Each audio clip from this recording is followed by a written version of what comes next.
Әдетте Мәшһүр Жүсіп мешітінің төрінде ер адамдар, имамдар имандылыққа шақырып дәріс оқиды. Ал бүгін видеоның астындағы тақырыптан ұққандарыңыздай, Сирияға күйеулерімен жат ағымның жетегінде аттанып, кейін елге жесір болып оралған келіншектер өмірден көрген қиындықтары жайында баяндайды.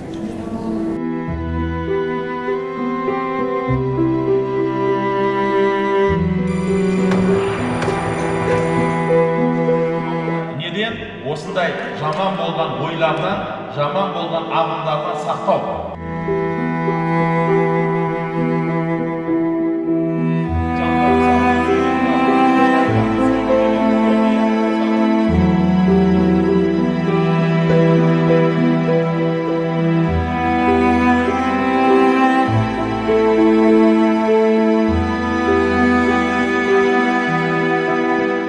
Ата-аналарны құрметтеңдер. Тыңдаңыздар, олар көп нәрсені тоже ақылмен айтады. Менде негізі екі баламен кеткенде екі баламен кеттім. Бір балам сол жерде қайтыс болды. Жаңағы ер азаматтармен жүрген кезде үстінен бомба түсіп, сол жерде бір баламнан айырылдым. 12 жастағы, 14 жастағы арасындағы балалар муаскарде, военный подготовкада болған кезде ол жерде даже нелер болды. Гомосексуализм, ұлдар бір-бірлерімен сондай қылды. 2009 жылы 11 класс бітіргеннен кейін оқуға түстім Қарағанды қаласына. Қарағанды қаласында күйеумен таныстым. Ол күйеумен бір группада оқыған. Күйеумен осы ислам дініне шақырып, намаз оқуыма себепші болды. Жаңағы 4-ші курстың дипломын жазып отқан кезде екі азамат келді үйге. Сол жаққа кетіп бара жатқан күйеуім бірден сол жаққа барам деп шешіп, сол екі азаматпен кетіп қалды сол жаққа. 2014 жылы шілде айында мен сол жаққа кеттім. Басында ол жерде бәрі жақсы болды, өйткені ол жерде соғыс, жеңістің артынан жеңіс, ақша көп, нефтяной жерлерді алып бастады, авиационный жерлерді алып бастады. Адамдар бәрі бізге ол жерге басында түсініксіз болды. Шариат жерінде тұрып жатырмыз деп ойладық. Соғыс алыс жерде болды. Біз қалаларда тұрдық, әйел бала-шаға.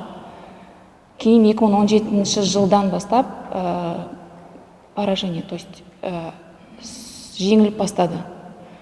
Сол кезде уже қандай болғанын, шынымен де қандай екенін, жаңағы билік басында отырған араб адамдардың не мақсатпен не істеп жүргендері уже көрініп бастады. Қарапайым халыққа тұрып атқан.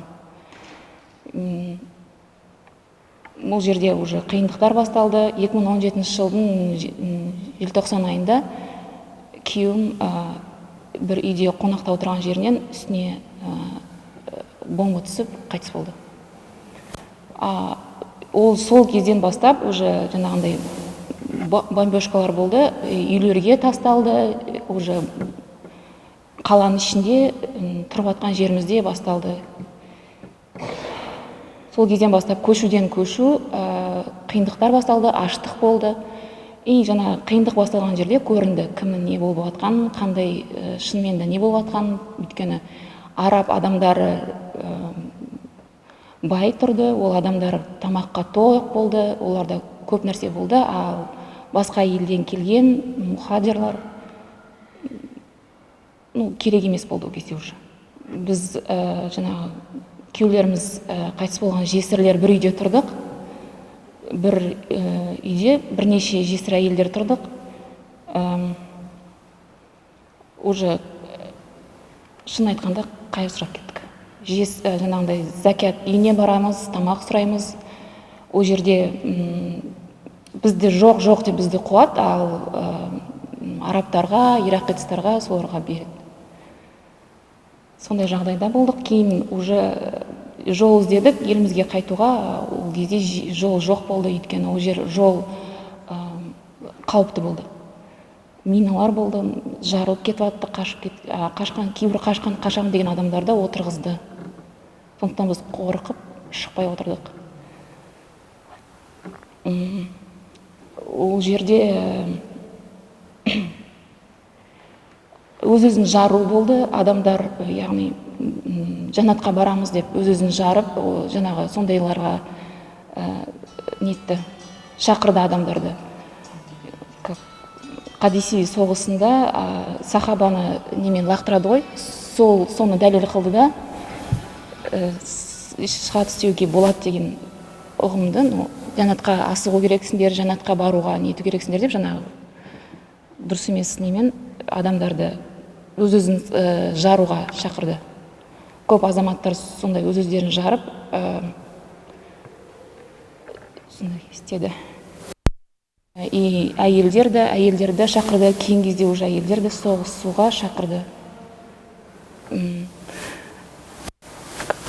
Енді бізді басында шақырды, бәрілерін тастаңдар, ата-аналарын тастаңдар, ата-аналарын сендерге ешкім емес деп. Соңында уже ешкімге керек емес болғаннан кейін сол ата-анамызға қайтып шықтық. Бізге ақша керек, бізге тамақ керек деп. Сол 2019 жылы мүлдем далада қалдық, далада уже жерім кішкентай болды. Кәдімгідей тірі соғыста жүрдік. Жанымыздан оқтар ұшып жатты, жарылыс болып, көп оттар болды.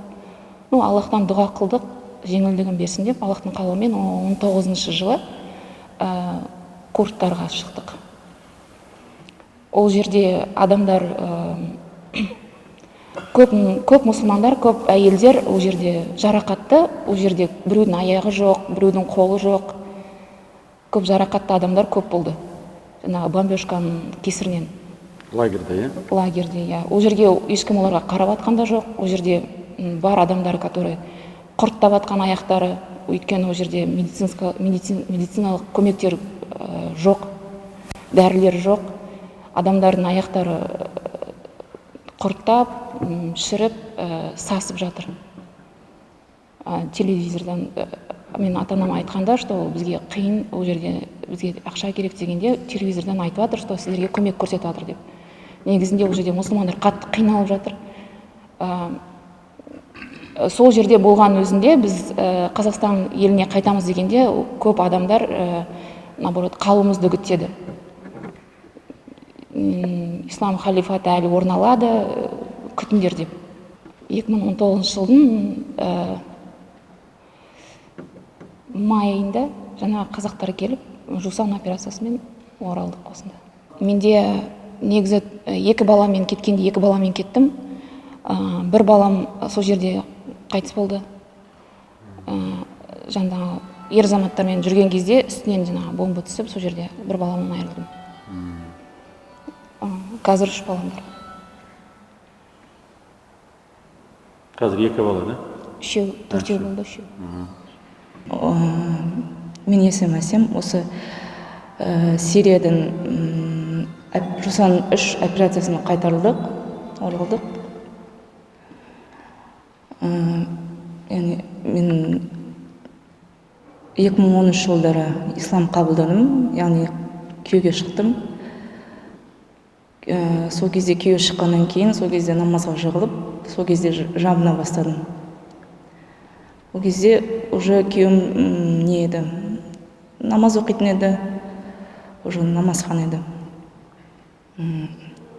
Кейін 3 жылдан кейін уже күйеуім Турцияға сабақ оқуға білім аламыз деп. Басында негізі Египет деп айтқан еді, Египетке сабақ оқимыз деп, кейін Турцияға деп айтты. Даже үйленердің алдын соған өзі білім аламын деп жүрген еді, білім алып көрдік деп.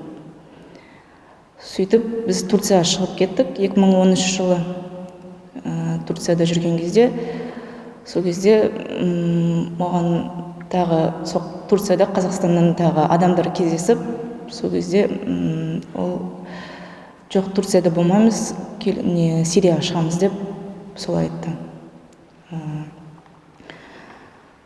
Енді оның айтуы бойынша енді солай маған айтқаны, енді ана жақта Сирияда мұсылмандар как бы притесняет, қиналып жатыр екен, анда жақта мұсылмандарды көмектесейік деп сондай немен етті маған, как бы солай. И сол немен мақсатпен біз солай шығып кеттік, сол күйеуімнің артынан.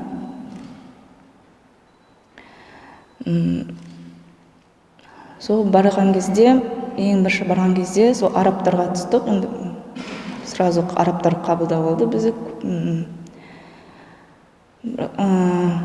Сол бір ай болмай уже күйеуімді сразу неге алып кетті, Самоподрывқа. Арабтар сразу жеке алып кетті оны, а мен уже жесірлі әйелдермен қалдым. Бірақ оларды күйеуім айтуым бойынша, ол почти тоже күнде андай лекция беретін еді дейді, солай прям убеждали оларға, чтобы самоподрыв жасасын деп. Оған дейін тоже көп қазақтарды солай бірінші солай самоподрывқа жіберген қазақтарды. Күйеуім бірақ сосын жоқ істемеймін деп отказался, қайтадан қайтып келді.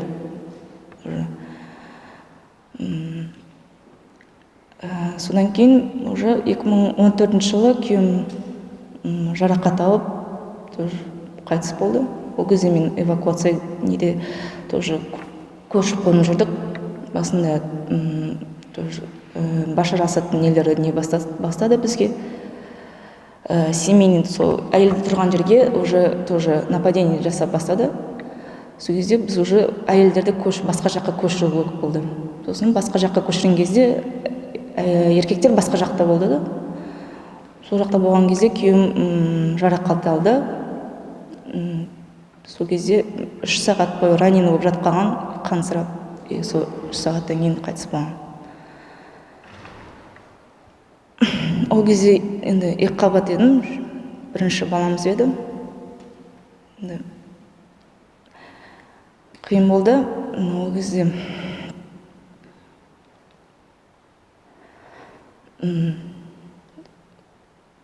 басында енді біз Шадат деген ауылда тұрдық. Ол кезде содан кейін уже халифат объявили. Ол кезде уже басын нелер болды, бомбежкалар, бірақ редкий бомбежка оларды. И соғыс болған кезде тоже семейный жақта ештеңе болмайды, тыныш болды. Ол жақта тек иногда ғана самолет, ракет тастайды, сонда бомбежкалар болды. Ол кезде соғысатын жерлер басқа жақ еді, еркектер басқа жақтар болды. Сол семьялардың сол ақша төлейтін еді, ақшаның долларлап төлейтін еді, тамақ бесплатно беретін еді басында. И медицина басында болды. Уже кейін сосын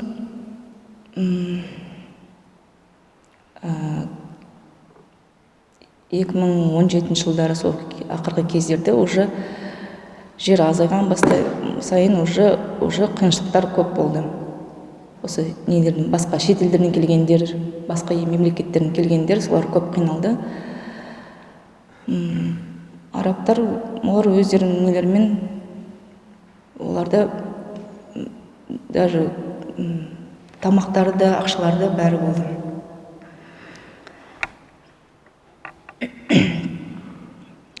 2017 жылдары сол уже жесірілмен тұрған кезде, ол кезде уже 2 балам бар еді, екінші рет күйеуге шықтым.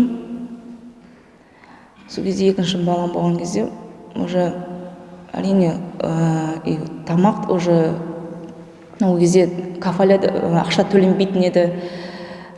Тамақ тоже бесплатно, тоже иногда еще кішкене деп қана береді, и то оны сұрап аласың. Сол кезде уже өзің іздеп бастайсың, тамақты да, ақшаны да.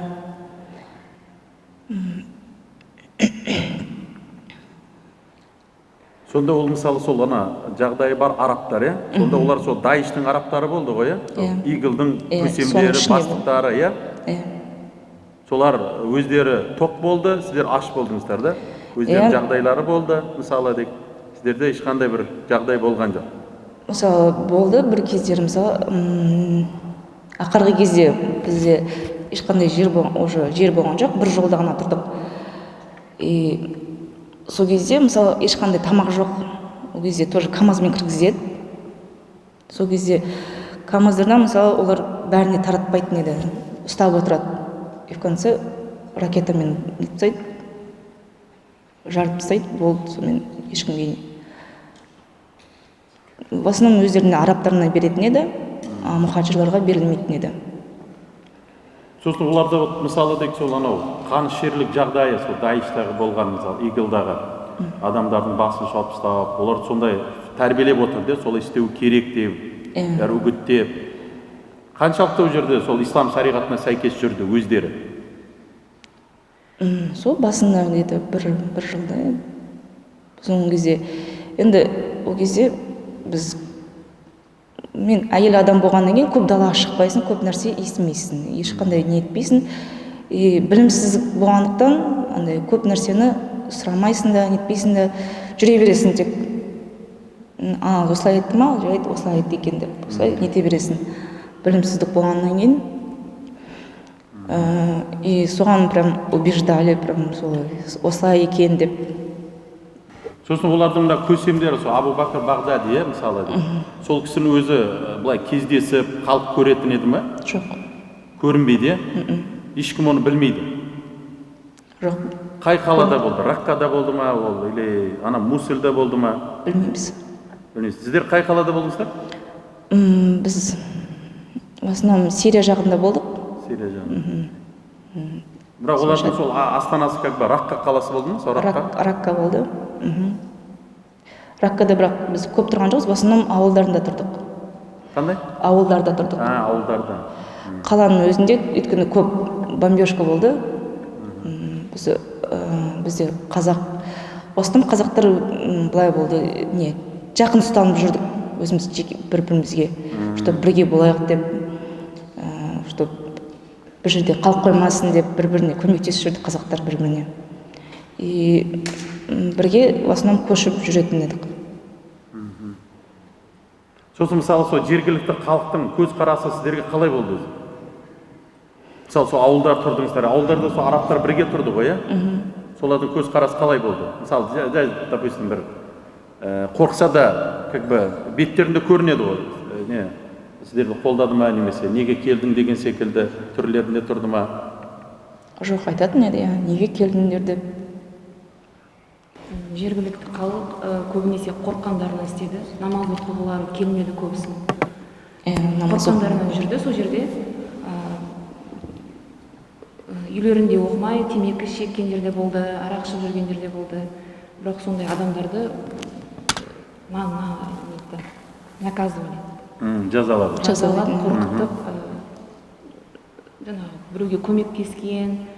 Бізге көбінесе бізді жақтырмады. Неге келдіңдер, біздің жерімізге неге келдіңдер, бізге неге осындай қылдыңдар деп. Мұхажирларды ол жерде жақтырмайды. И көмектескісі келмеді бізге. Міне сол факторлардың үлкені ғой. Халықтың өзі ұнатқызбайды сені. Сен адам баласы сол жерге барды ма, көмекке барған секілді алдап, олар не қылып отыр. Сосын мысалы дейік, ол жердегі енді сіздер солың арасында жүрдіңіздер ғой. Мысалы дейік, балдарды олар қай жерде оқытты, қалай оқытты? Кішкентай балдарды, өздерінің садиктары болды ма, бір программалары болды ма? Балдарды оқу болған жоқ ол жерде. Өз ата-анасы өз үйінде оқытса оқытады. Балаларды 12-13 жастан бастап жаңағы муаскар соғысқа дайындады. Лагер. Муаскар деген лагерға. Тек қана ұл балаларды 12 жастан бастап алып кетеді. Сол жерден жаңағы автоматты атуды, пистолетті атуды жаңағы сұрайды. Егер балалар, даже 12-13 жастағы балалар самоподрыв істеген жаңағы өз-өзін жарып жүрген балалар бар, жаңағы сол немен уағызбен, сондай шақырылмен. 13-14 жастан бастап балалар уже соғысқа шығып, сол жерде соғыс жүрді. Үлкендермен бірге, Бірге, Сосын мысалы деп ол жерде сол үгіттейтін өздерінің имамдары болды, Олар сіздерді жинап тұрды ма, сондай бір сабақ болып тұрды ма сіздерде? Иә, біз күйеуіміз қайтыс болғаннан кейін бізде уже сұрақ көп болды. Халиф қайда, неге бұлай? И бізге аптасына 3 реттен 4 реттен жаңағы келеді, үгіттейді жаңағы. Бұл халифат сабақтар береді. Халифат бұл шынымен де халифат екеніне көзімізді жеткізгісі келді. Елдеріне қайтамыз деген адамдарға жаңағы сендер үшін жәннатқа жол жоқ, сендер үшін сондай қорқынышты жағдайлармен түсіндіріп нетті. И қайда барасыңдар, сендердің баратын Қазақстандарында барма осындай, сендер справедливості қалап отырсыңдар, сол жерде барма, сондай справедливость деген сияқты давка етті. Енді сондай ол жерге барғаннан кейін сендер Аллахтың қаһарына ұшырайсыңдар деп қорқытты. Қайтпаңдар деп, осында не қылу керек? Қайтам деген, сонда да қайтам деп қоймаған адамдарды жаңағы черный списокқа салып қойып отырды, ол кейін түрмеге отырғызды. Даже әйел бала шағалармен түрмеге отырғандар болды. Мен осы, например, ата-анамды тастап сол жаққа кетіп қалған үшін өкінемін қатты. Ата-анамнан қатты кешірім сұрадым, қалағанын істедім. Например, менің хиджабымды шешуді нетті. Ол мен ата-анамды осындай жағдаймен қорқытып алдым. Ислам дінін басқа жақтан көрсетіп алдым. Олар қазір менің исламымнан, менің намазымнан, менің орамалымнан қорқады. Сол үшін мойынсынып хиджабымды шештім, бірақ исламды жақсы жағынан көрсеткім келеді. Ол ислам діні, ол мейірімділіктің діні ғой, ол бейбітшіліктің. Біз просто күйеуіміздің артынан сол адасып кеткендіктен, ол қазір бәрін хатимін ала дейді. Жақсы жағынан көрсетіп, ислам дінін и балаларымызды жақсы тәрбиелеп, отан сүйгіштікке жаңағы Қазақстан больше осылай қайталамас үшін нетеміз. Күйеуім қайтыс болғаннан кейін, 1 жылдан кейін жаңағы ол жерде тоже үгіттейді. Егер тұрмысқа шықпасаң, сен жайдан жай отырсын, сауап алмай отырсын, жеп тамақ ішіп, тек қана сондай істемей отырсын. Сенің құлшылығың ол сенің күйеуің, сен күйеуіңе қызмет етуің керек. Сондай айтады да, көп айтады. Сол үшін мен, бірақ ол жерде многоженство көп, адамдарда, еркектерде көбінесе 3 әйелден, 4 әйелден.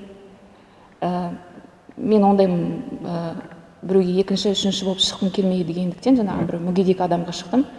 Отбасымен бомбаның астында қалып, жаңағы әйелмен бала шағасынан айырылған бір жарақат адам болды. Сол адамға шықтым, жаңағы көмектесем деп. Егер шынымен де сондай мақсатта шығу керек болсам, соған шығайын деп. И Аллахтың қалауымен тек қана аз уақыт тұрдым, сол күйеумен балам екеуі бірге жаңа қайтыс болды. Мұсылмандарға ана жаққа көмектесеміз деп айтқан кезде ақырында өзіміз қиналып қалдық та, ешкім ол жақта көмектеспеді. Аллахтың қалауымен, Аллахқа шүкір, ата-анам ана жақта жүрсем де ата-анам нетті да, көмектесті, қол ұшын берді. Соларға өте көп рахметімді айтамын. Өйткені осы келген дейін қазір де мысалы тастамай, бала шағамды жылылықпен қарсы алып көмектесіп жатыр да. Соларға көп рахметімді айтамын. Сол бауырларымызға тоже кеңесім, ата-аналарыңды құрметтеңдер, тыңдаңыздар. Олар көп нәрсені тоже ақылмен айтады да.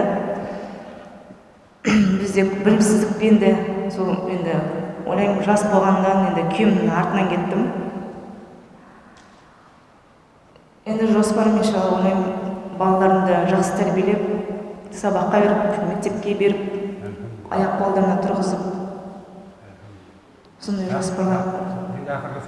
Куртта біз кетіп жатқан кезде қазақтарға жаңағы завидовать еткен адамдар көп, өйткені Россия адамдары көп. Ол жерде жаңағы түн ішінде келіп, курттар келіп зорлап кетуі мүмкін, алып кетуі мүмкін, ақшаңды, тамақтарыңды алып қояды, базарға шығартпайды, ұрады, соғады, көп издевательство етеді. И ол жерден шыға алмай жылап отырған адамдар, мұсылмандар көп. И қазақтар алып кетіп жатқан кезде бізге көп нетті, қызықты да.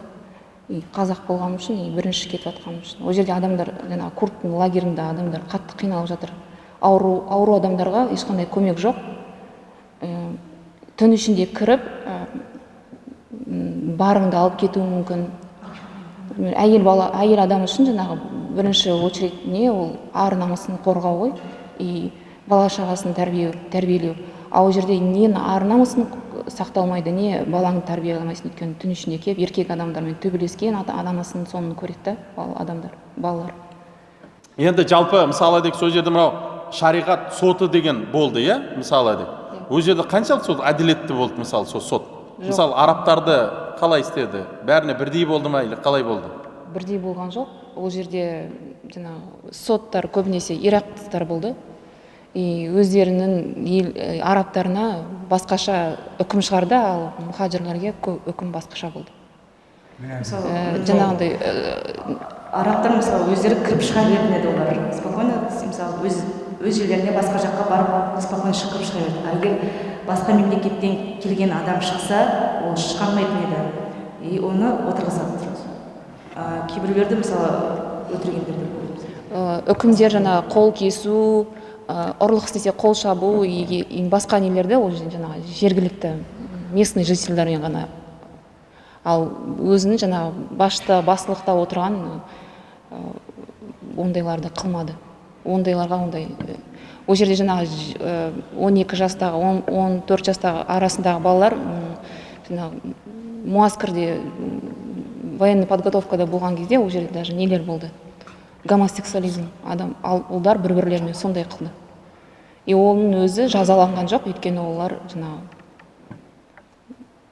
ислам жері қайдан деп сол кезден бастап бізге сұрақ болдық, өйткені бұл неге жазаланбайды, неге көп балалар көп бірінен соң бірін жаңағындай сондайға тап болып кетті.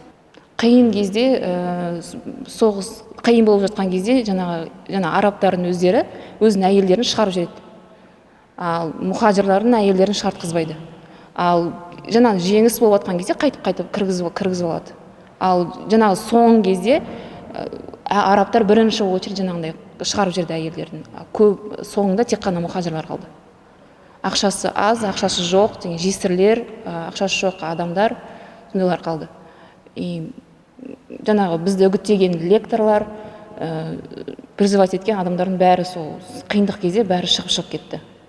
Қарапайым адамдар, білімсіздіктен келген, сол ақшасы жоқ, сондай адамдар ғана қалдық. Тамақсыздықтан жаңағы балаларымыз жылап, не берерімізді білмей, бір кусочек нанның өзіне шүкір етіп, соны жеп отырған кездеріміз болды. Даже шөп қайнатып, шөп жеген кездеріміз болды. Отырып жейтін едік. Мал жейтін, тамақтар жейтін едік. Шөп жейтін едік. Соның өзін соңғы кезде бермеді. Бір кездері болды, мен көрдім, мен өзім аш болдым. Жаңағы мемлекеттік қойлар болатын жерді көрдім. И жаңағы отырып қойлар жеп жатыр да, мен ақшаға сол отырып таба алмай жүрдім. Сол кезде қатты қиналдым, айттым, сол малға бергенше адамға берген жақсы емес пе, осыны біз аштықтан не жүрміз. Жарайды, онда болса давайте илаха мин. Я карим я Аллах, я таваб я Аллах, я рахман я Аллах, я рахим я Аллах, я малик я Аллах, я куддус я Аллах, я салам я Аллах. وصلى الله على سيدنا وحبيبنا وشفيعنا محمد في الأولين والآخرين وفي الملأ الأعلى إلى يوم الدين. اللهم إنا نسألك الجنة ونعوذ بك من النار يا أرحم الراحمين يا سميع العليم. يا الله تعالى осы бүгін істеп жатқан дұға тілектерді қабыл ет, иманымызды кәміл ет. Алла Тағала осы мына қарындастарымызға, осы Толғанай мен Әсемаға Алла Тағала бастарына амандық бере көр, дендеріне саулық бере көр. Алла Тағала келешектегі болған ғұмырларына тек қана ақ жолды нәсіп ете көр, ақ жолды нәсіп ете көр. Алла Тағала осы қарындастарымызды мына шайтанның азуынан сақтай көр, жындардың жаман жұмыстарынан сақтай көр. Алла Тағала оларға жүректеріне иман тауфиқ бере көр. Алла Тағала осы қиыншылықтан кейін тек қана жеңілдік бере көр, жеңіс бере көр. Алла Тағала не берсең екі дүниенің жақсылығын бере көр. Алла Тағала осы бүгінгі айтқан сөздерін, айтқан үгіт насихаттарын Алла өзің қабыл ете көр. Алла Тағала мына жастарымызға өзің иман тауфиқ бере көр. Адасып жүрген кісілерге хидаят бере көр. Алла Тағала шатасып осындай әртүрлі діни ағымдардың арбауынан еріп жүрген бауыр қарындастарымызды Алла Тағала сақтай көр.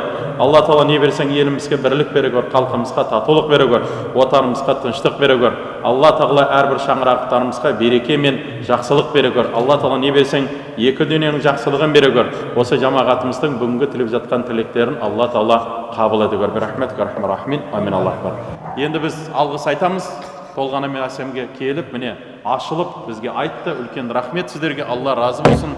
Енді біз сіздерге тек қана тілектеспіз, өмірлеріңіз сәтті болсын, мәнді болсын. Біз сіздермен біргеміз, сіздерге қарсы емеспіз. Қандай көмек керек болатын болса, біз әрқашан кезде дайынбыз. Иншалла көмектесуге, болысуға бәрі қоғам болсын. Алла разы болсын. Ассаламу алейкум.